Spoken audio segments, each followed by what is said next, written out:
Hey guys, hi, this is Julie, the Creative Chica, coming back to you with a little video and tutorial. I was talking to my friend Wendy today, and we were talking about this pouch that I'm making for Marie.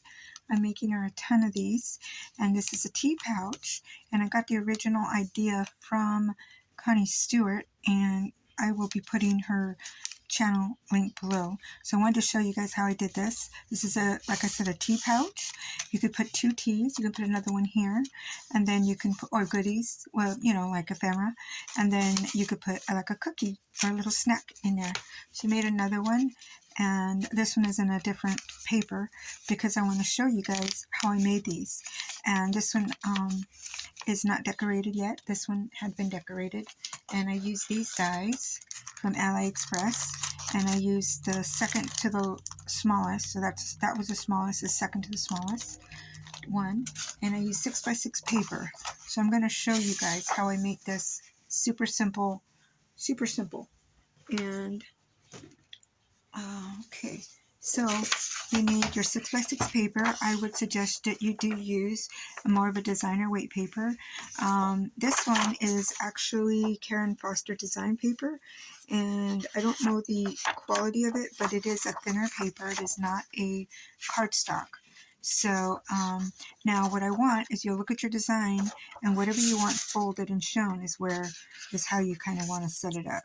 So I'm going to set it up this way so that when I fold it, I have my flowers there. So you want to go with your 6-inch or with your center. Doesn't matter if it's 6-inch, but the center, and then mark it on the center like this. And then you're going to go 1/2 inch out. So this is a 1/2 inch from the center line. And then there'll be another 1/2 inch on the other side that you want to mark. Okay, so that's another 1/2 inch right there. Then you just want to turn it one time with the point up, the opposite points up, and then now you have your lines going across this way. Now this is going to make the width of your bag. So I want my bag to be 3 inches. So from the center of 6, I'm going to go 1.5 inches out on either side of the center. So that would be from the 6 here, that would be to 7.5 on my right side. So I'm going to go ahead and mark that. And then on my left side, it would be to the 4.5 side, 4.5 inches on my left. Okay, so now you see that there is, now if I fold it, there's my flowers that I wanted. There's my flowers that I wanted. So now when you look at it this way, you're going to get your design, right? So now I'll show you how to fold this.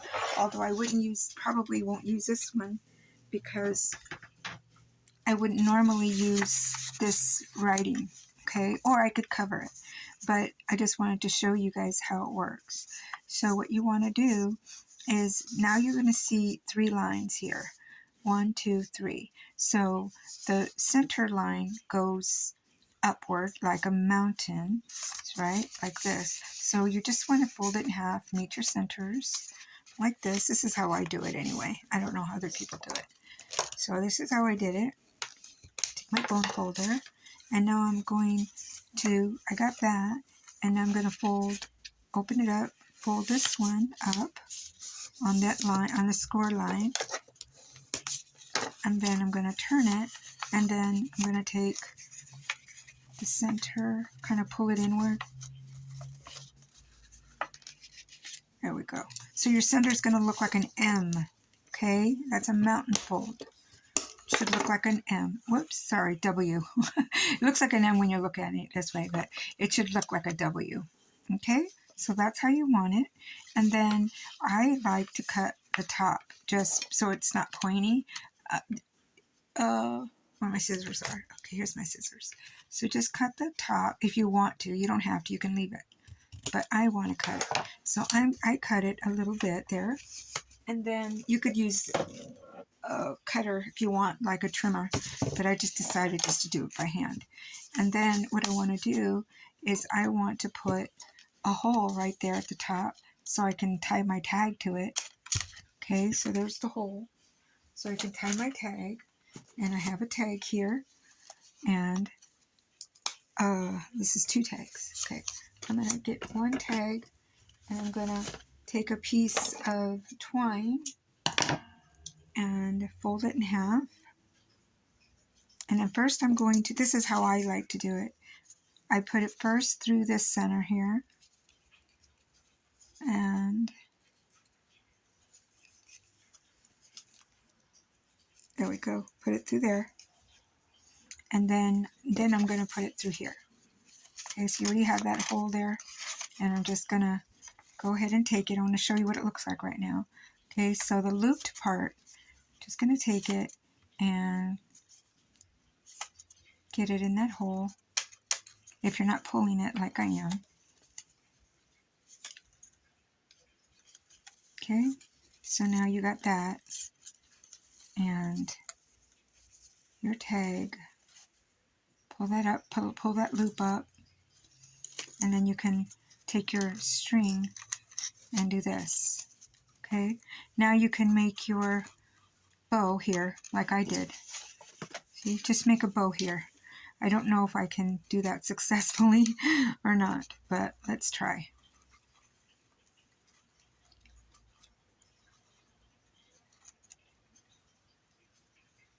There we go. So that's not a perfect bow, but I can fix it. This little foiling's really got me. It's not the best, but it's okay. Anyway, then you can trim it. You can trim it and put whatever you want on the inside. So that's how you make that. And I hope you guys enjoyed that. I hope it wasn't too fast. And I will put the link below to Connie Stewart's tutorial. This is the way I did it, mine. And you can follow her directions if you'd like. So now, before I let you guys go, I do have a scripture that I want to read to you. And this is the scripture. It is from John 14, 13. And whatever you ask, Jesus is speaking, in whatever you ask in my name, that I will do, that the Father may be glorified in the Son. If you ask anything in my name, I will do it. So that's it for today, guys. I hope you guys enjoyed watching that, and I will see you guys in the next video.